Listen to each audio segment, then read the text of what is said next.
मंदिराचं राजकारण करतेय की व्यवसाय हे त्यांनाच ठाऊक अशी बोचरी टीका राष्ट्रवादी काँग्रेसचे ज्येष्ठ नेते शरद पवारांनी केली। अयोध्येत राम मंदिर उभारलं गेलं त्याचा आपल्याला आनंद आहे। अयोध्येतील राम मंदिर प्रतिष्ठापना सोहळ्याचं निमंत्रण आपल्याला मिळालेलं नाही असं शरद पवार म्हणाले। संजय राऊत यांना वर्बल डायरिया झाल्याचा टोला गिरीश महाजन यांनी लगावला।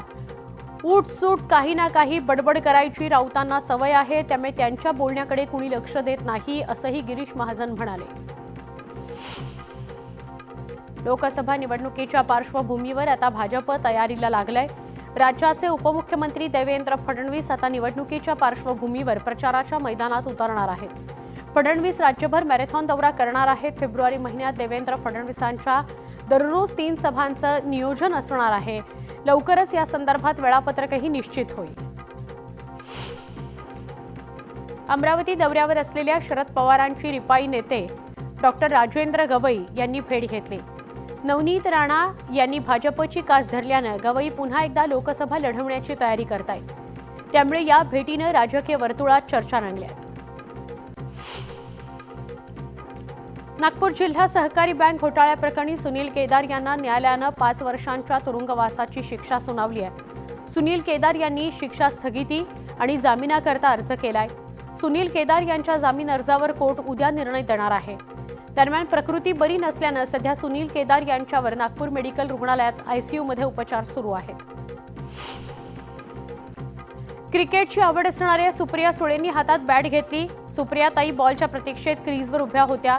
साडी नेसून चष्मा लावून आपल्या नेहमीच्या अंदाजात सुप्रियाताईंनी हातात बॅट धरली। मैदानात जोरदार बॅटिंग करत त्यांनी निश्चय पक्का केला। नारायणगाव इथे शेतकरी आक्रोश मोर्चात सहभागी शेतकऱ्यांकरता स्वतः खासदार अमोल कोल्हे यांनी जेवण वाढलं। भर उन्हात मोर्चात सहभागी झालेल्या शेतकऱ्यांची भूक मिटवण्याकरता कोल्हे स्वतःच वाढपी झाले। तसंच मोर्चाच्या बंदोबस्तात असणाऱ्या पोलिसांनाही कोल्हे यांनी जेवण वाढलं। अजित पवार आणि अमोल कोल्हे यांच्यात शाब्दिक युद्ध रंगलंय। आगामी लोकसभा निवडणुकीत शिरूर लोकसभा मतदारसंघात अमोल कोल्हेंचा पराभव करण्याचा अजित पवारांनी निश्चय केलाय।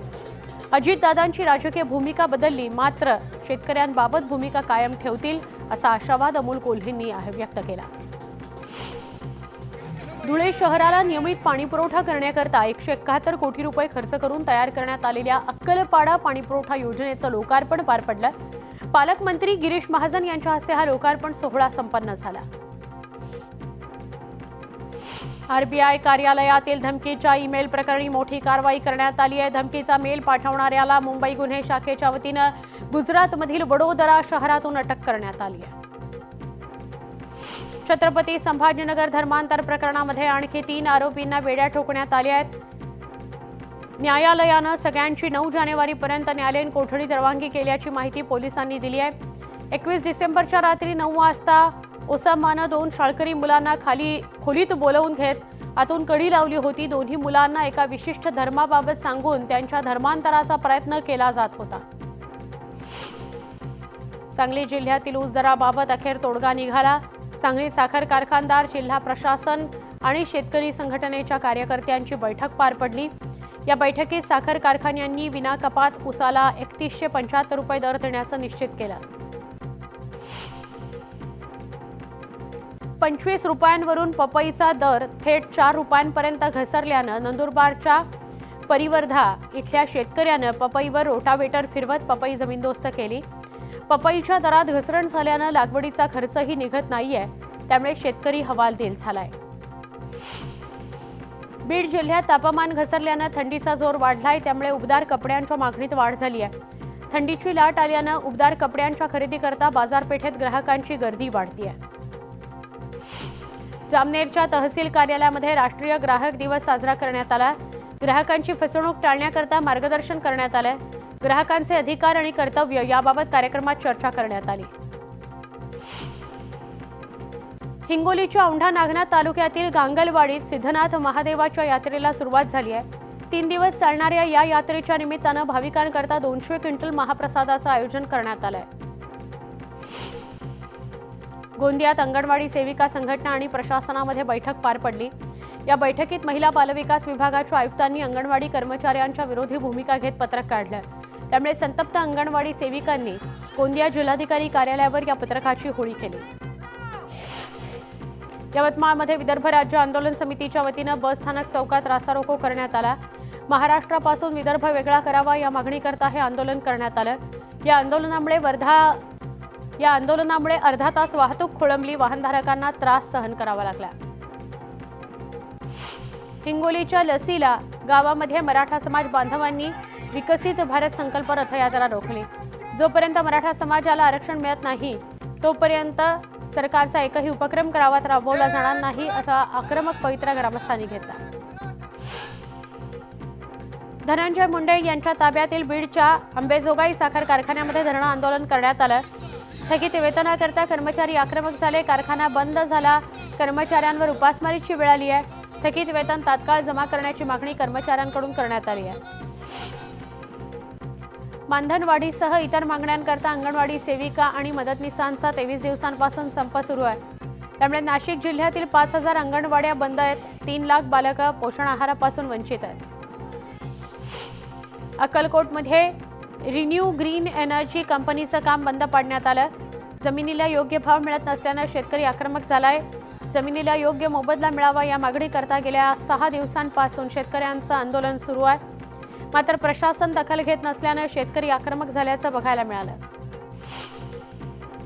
चिपळूणमध्ये उबाठा गटानं गॅस कनेक्शनच्या खोदाईचं काम रोखलंय। रस्ते पूर्ववत करण्याचं टेंडर काढा, मगच खोदाईचं काम हाती घ्या अशी मागणी उबाठाच्या वतीनं करण्यात आली आहे। छत्रपती संभाजीनगरसह राज्यभरातील सर्व अंगणवाडी सेविका आणि मदतनीस 3 डिसेंबरपासून आंदोलन करतायत। पेन्शन लागू करा, सेवेत कायम करा, मानधन नको, दरमहा वेतन द्या, शासकीय कर्मचाऱ्यांचा दर्जा द्या अशा प्रमुख मागण्या आंदोलकांनी केल्यात। आंदोलकांनी केलेल्या मागण्यांवर तोडगा निघाला नसल्यानं आंदोलक अजूनही भूमिकेवर ठाम आहेत।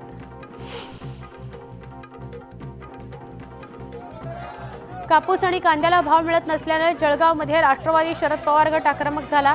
शरद पवार गटाच्या वतीनं भुसावळमध्ये शेतकऱ्यांसमवेत तहसील कार्यालयावर कापूस आणि कांदा घेऊन मोर्चा काढण्यात आला। यावेळी तहसील कार्यालयासमोर कापूस आणि कांदा फेकून राज्य सरकार विरोधात घोषणाबाजी करण्यात आली।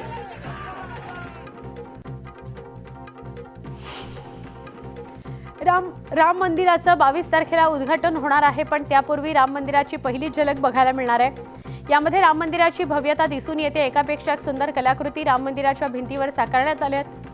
2.5 एकरावर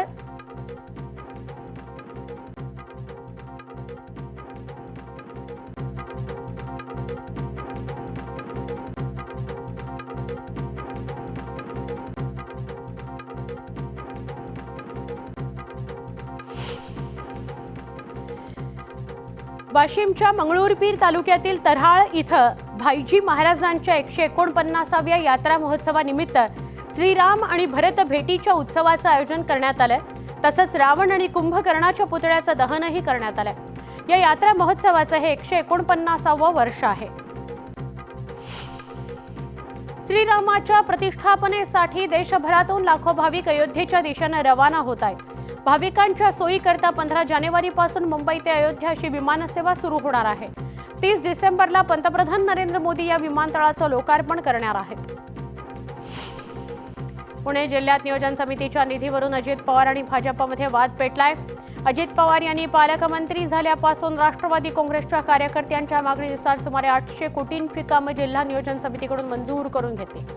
मात्र त्यापूर्वी चंद्रकांत पाटील पालकमंत्री असताना भाजपच्या कार्यकर्त्यांची मंजूर केलेल्या कामांना निधीच न दिल्यानं अजित पवारांनी मंजूर केलेली कामं रद्द करण्याची मागणी भाजपच्या जिल्हा नियोजन सदस्यांनी केली आहे।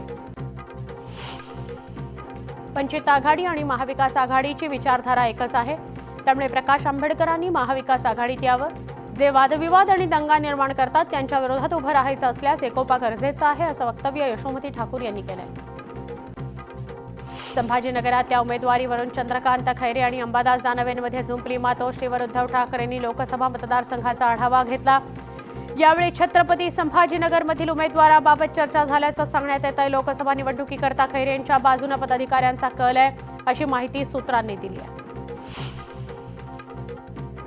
देशाचा इतिहास फार मोठा आहे आणि भाजपच्या लोकांना त्या इतिहासाशी काही देणं घेणं नाही। भाजपचं म्हणणं देश 2014 साली जन्माला आला, त्याआधी बाबरी प्रकरणादरम्यान ते बिळात लपून बसले होते, अशी टीका उबाठा गटाचे खासदार संजय राऊतांनी केली। देशातील कोणत्याही साहसी लढ्यात किंवा संघर्षात भाजपचा समावेश नव्हता.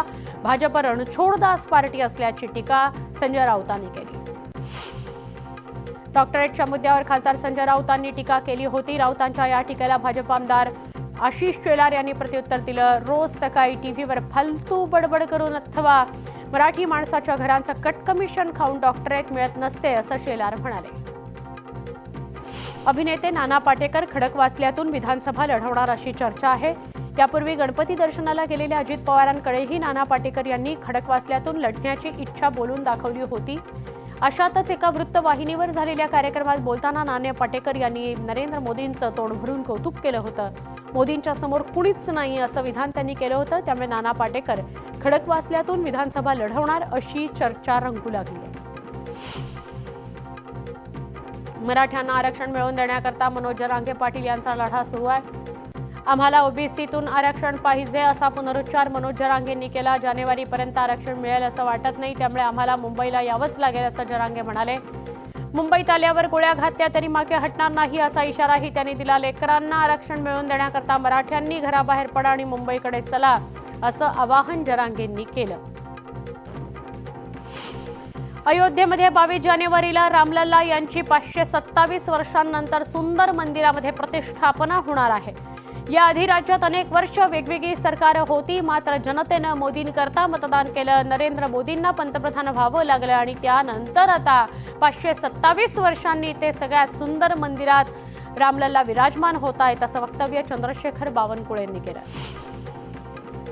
पुणे जिल्ह्यात महायुतीमध्ये वाद पेटल्याचं दिसून येत आहे. अजित पवार गट आणि भाजप शिवसेना निधी वाटपाच्या मुद्द्यावरून आमने-सामने आले. 800 कोटी रुपयांची कामं रद्द करण्याची मागणी शिवसेना आणि भाजपनं केली आहे. अजित पवार यांनी जिल्हा नियोजन समितीच्या निधी वाटपामध्ये भाजप आणि शिवसेनेची 10% निधीवर बोळवण केल्याचा आरोप या दोन्ही पक्षाच्या जिल्ह्यातील कार्यकर्त्यांनी केला. छत्रपती संभाजीनगरच्या MRGS रस्त्यात भ्रष्टाचार झाल्याचा कन्नडच्या शेतकऱ्यांनी आरोप केला. यावेळी कन्नडच्या शेतकऱ्यांनी अंगावर पेट्रोल टाकून आत्मदहनाचा प्रयत्न केला. आत्महत्येचा प्रयत्न करणाऱ्या शेतकऱ्यांना पोलिसांनी ताब्यात घेतलंय. नांदेडमध्ये 2 जणांना कोरोनाची सौम्य लक्षणं आढळली आहेत. त्या दोन्ही रुग्णांना गृहविलगीकरण करण्यात आलं. 1,500 तपासणीमध्ये दोघांना लक्षणं आढळली. प्रशासनाकडून हे सांगण्यात आलं. विद्यार्थ्यांनी क्रियाशील आणि नवीन आव्हानांना सामोरं जाण्यास सज्ज असायला हवं. या हेतूने कर्तृत्व विद्यार्थ्यांचा सन्मान आईचा हा उपक्रम मोहगाव देवी इथल्या महात्मा ज्योतिबा फुले हायस्कूलमध्ये राबवला जातोय. 31 डिसेंबरच्या पार्श्वभूमीवर शिवगर्भ संस्कार भूमी किल्ले माहुली शहापूर ते शिवनेरी गडशक्ती भक्तिपायी दिंडी सोहळ्याचं आज शहापूरमधून प्रस्थान झालं. शहापूर माळशेज घाट ओझर लेण्याद्री ते शिवनेरी किल्ला असा 5 दिवसांचा प्रवास असून या पायी दिंडी सोहळ्याच्या प्रस्थानाकरता शहापूर भिवंडी तालुक्यातून अनेक मान्यवर उपस्थित होते. जळगावातील श्यामाप्रसाद मुखर्जी उद्यान परिसरात असलेल्या एका टेलरिंग दुकानाला आग लागली. या आगीत दुकानातील सगळ्या कपड्यांसह शिलाई मशीनही जळून खाक झालं. या आगीत साधारण 5 ते 6 लाखांचं नुकसान झालंय. पालिकेच्या अग्निशमन दलाला आगीवर नियंत्रण मिळवण्यात यश आलं. छत्रपती संभाजीनगरमध्ये वर्षभरात 29 खून तर 102 बलात्काराच्या गुन्ह्यांची नोंद झाली आहे. परंतु हे गुन्हे उघड करण्याची टक्केवारी असमाधानकारक आहे. त्यामुळे छत्रपती संभाजीनगरच्या पोलिसांची कामगिरी निराशाजनक असल्याचं एकंदरीत चित्र आहे. अमरावतीतील हनुमान ऑइल मिलच्या मॅनेजरची गाडी थांबवून मॅनेजरला आणि वाहन चालकाला मारहाण करण्यात आली. मारहाण केल्यावर त्यांच्याकडील 23 लाख आणि त्यांचा मोबाईल हिसकावून तिथून पळ काढला.